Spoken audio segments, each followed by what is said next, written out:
नाजुक बाटे तोहर चरित्र, तब लोगवा माने पवित्र।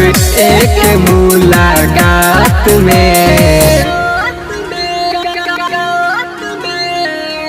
फोटो खिंचा लाए रानी यादव जी के साथ में। फोटो खिंचा लाए गोरी पांडे जी के साथ में। अरे खिंचा ला हो।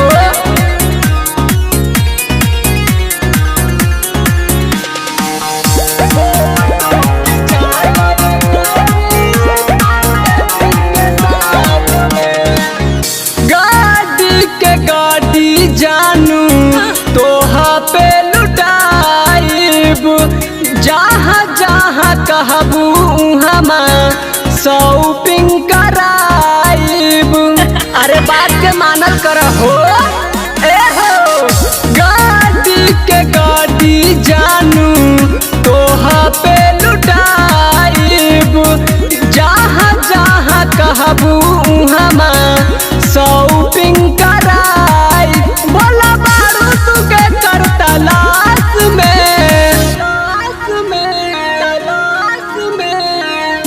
फोटो खिंचा लाए रानी चौधरी जी के साथ में।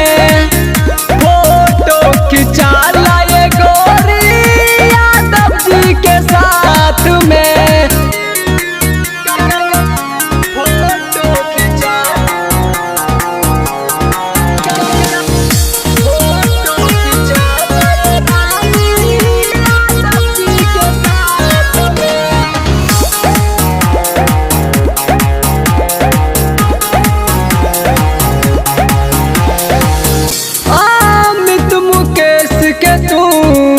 रख ले बारमान हो, काबुले बचा के रखबू जवानी के धान हो। अरे बोला अमित मुकेश के तू रख ले बारमान हो, काबुले बचा के रखबू जवानी के धान हो। रख ले तू बात